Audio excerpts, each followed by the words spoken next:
today's news. Is CBS News on the Hour, sponsored by Liberty Mutual Insurance. I'm Deborah Rodriguez. A second mass shooting rocks California, the second in 3 days. This is a devastating tragedy for this community and the families touched by this unspeakable act of violence. San Mateo County Sheriff Christina Corpus after a gunman killed 7 people in Half Moon Bay.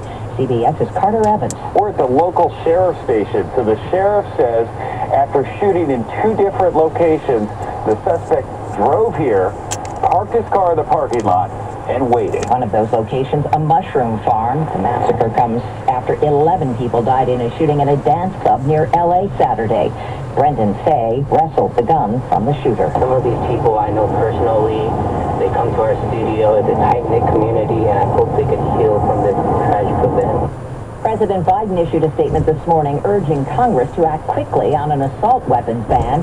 He says both chambers need to act now to keep American communities, schools, workplaces, and homes safe. The Oscar nominations have just been announced. Mrs. Wang, are you with us? I am paying attention. Everything Everywhere All at Once leads with 11 nominations, including Best Picture, Director, and several acting awards. Steven Spielberg gets his 9th nomination for Best Director for The Fabelmans, which is also nominated for Best Picture as well. Banshees of Inisherin, All Quiet on the Western Front, Avatar, The Way of Water, Elvis, Tar, Top Gun, and Women Talking in the running. Jimmy Kimmel hosts the Oscars March 12th. A Senate committee takes up the Taylor Swift Ticketmaster disaster today. Correspondent Steve Dorsey. The Senate Judiciary Committee will hear from Joe Berchtold, one of the top executives at Live Nation, the company that owns Ticketmaster. In November, Ticketmaster canceled a planned ticket sale for Taylor Swift's first tour in 5 years after being overwhelmed with requests from fans, bots, and scalpers.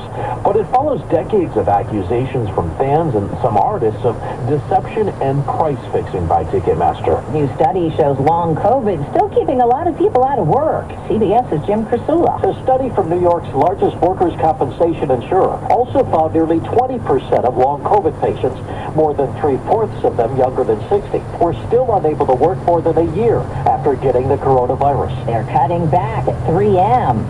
Post-it pop-up, no pop-up, one at a time. Tape and Post-it maker says it'll lay off about 2,500 manufacturing jobs worldwide in response to slower sales toward the end of last year. This is CBS News. Well, that's today's news. I didn't hear any good news, did you? I didn't think so. I guess it's all about perspective. The glass is half full.